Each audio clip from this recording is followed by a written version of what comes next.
Hey, what's up guys? This is Zeus5635 here with a video in Astroneer. Now, I've been playing this game a ton for the past week or two, and I absolutely love it. There is a lack of content, but as of right now, the game is in pre-alpha, so I don't really expect too much from it.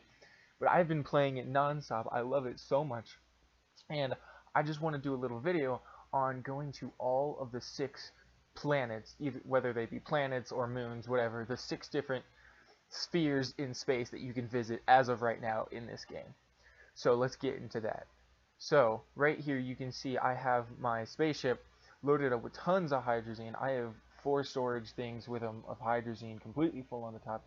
You don't even kind of need that much. I only used what's out of the tank, and I got to every planet and back, and I barely had any left in the tank, but I didn't have to use any that I brought with me in storage.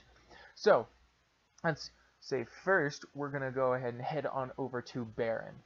Now Beren is kind of exactly how it sounds. It is kind of a wasteland.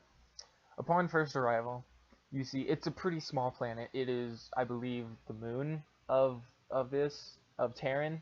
I don't think so.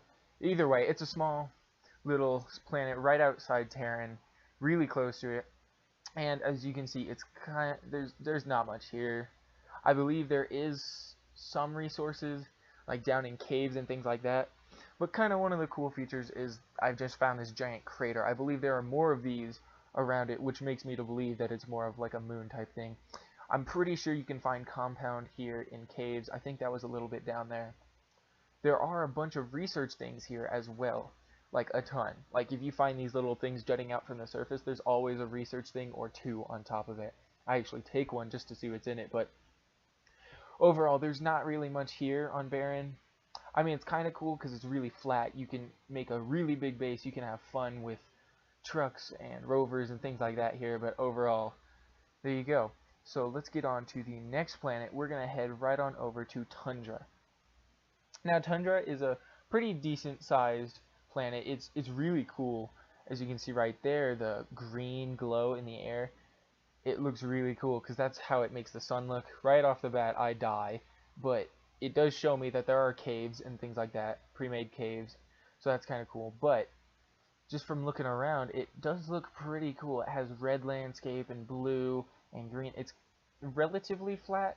It does have some hills, but nothing that a rover or a truck can't get by. It's really cool. It looks like there's organic, quite a bit of it. There's some hydrazine right there on the surface, which is kind of cool. I don't know, pretty rocky. One of the coolest things, though, right here is you can get lithium right off the surface. You can get quite a bit of it on this planet. Just kind of go around on the surface. This is a pretty big planet, so there's lithium right there. You will need the drill head and the crane, I believe, to be able to get this lithium. You can't just mine it, as you can see right there. Unfortunately, that kind of sucks. But if you go ahead and establish like a little base, there are quite a few resources here. I go down into this cave just to kind of see what's down there, but I didn't really see anything. I saw these giant things that try to kill you, and I didn't want to go much farther past that. So there are caves. I bet if you go down there, you can find some aluminum, some copper, some things like that. Some really cool resources, but on the surface, there doesn't seem to be much. I mean, there is quite a bit. Like, as you can see right there, they have power fountains. They probably have oxygen fountains around here, but overall I'd say it's pretty cool to live here. I really like how the sun makes the atmosphere look. That's probably the best part for me, and I love how it's almost like a snowy planet, which I love so much. So there you go, that's Tundra. Pretty cool. So let's go ahead and get on to the next planet, and we're gonna go visit Arid. Now Arid it's pretty cool. I actually kind of like it. It's a rather big planet. It's pretty unique. Upon first entry, if you see, they just have giant spiky balls just flying everywhere. So that's cool, I guess. I don't know what happens if one of them hit you. I can imagine you get hurt. You probably will die, but none of them hit me. I tried to avoid them as best as possible, but this is kind of a Mars-esque planet. It's not exactly, but as you can see down there was some lithium down there right on the surface, so you can go out and mine things like that. And there's some also, this is the first place I was able to find titanium that you can mine right off the surface. Again, for this lithium and for the titanium, you will need to have the drill head with the crane. You can't do it with your normal terrain tool, which kind of sucks, but it looks like there's some copper right over there. I'm pretty sure I saw some aluminum on the surface, so I believe that this is a really, really good place to go for like a lot of the metals and things like that. It seems to have a lot of them right on the surface. It probably does have caves as well where you can find even more of it, but overall, yeah, a very resource-rich planet. I like it because it's really big. It's actually relatively flat. Those spiky balls, though, that kind of makes it a little bit of a hazard to live here. It doesn't really have an atmosphere, but it looks super cool. So there you go. There's Arid. On our next stop, we're going to head right over to the small little planet of Exotic. Now, Exotic is probably my favorite planet other than Terran, just because of how cool it is. Like, it's really cool. It's really full of life. Like, if you get in, mine took forever to load because this is the first time I'm visiting it. I got in, just wait for it to load, and then it looks really cool. There is an atmosphere. You can see all the clouds and stuff, and then all the life loads in. So there's organic literally everywhere. They already have pre-made blocks of organic that you can just pick up and like put in generators and things like that. Like tons of organic and plants everywhere that you can just pick up, and lots of things you can research as well. So you can load up your rover, your thing with research, drive it back to a research thing, and then you got tons of research to do. But unfortunately, the planet is, I don't really know how to describe the terrain, very bumpy, very non-effective for driving rovers and trucks around on it. You can't really get very far. You get lost. If you do, you get stuck, and it's really not fun. So not the best for exploration in rovers and trucks and things like that. But I really do love this planet just because of how cool it looks, how much it reminds me of like a very highly like plant populated planet, because there's so many colors and it's so bright and vibrant and things like that, which I love personally.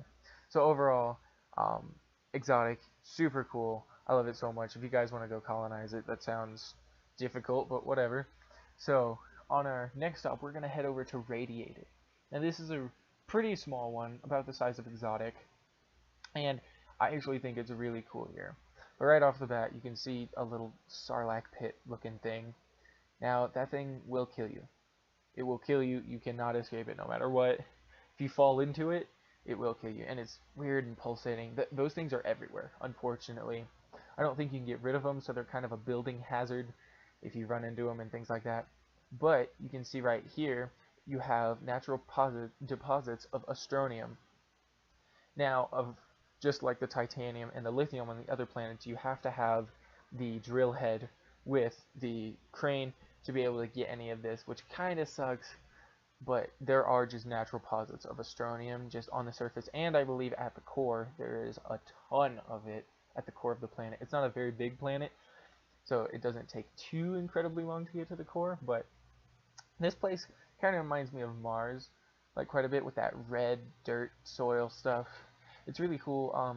Relatively flat. There are some hills and not really any mountains though. Overall, kind of a boring planet. Not too much going on. It doesn't have an atmosphere, so you can see the stars really well, which I actually really like. But yeah, there's Radiated. I believe that the dust storms and things like that occur a lot more often.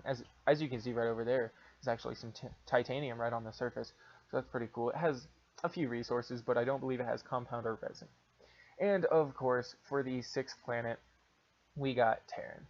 Now this is the planet that you spawn on. If you haven't played the game, just so you know, you spawn on this planet. It is the most diverse, I believe, of all the planets. It has compound and resin right on the surface.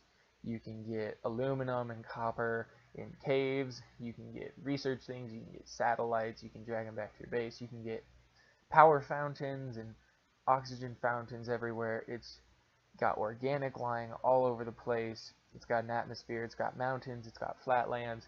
It's got plains. It's a really awesome planet. But there you go, guys. There's all 6 of the planets that you can visit in Astroneer. So if you guys like this video and you want more like it, go ahead and like and subscribe down there, and I'll see you guys in the next one.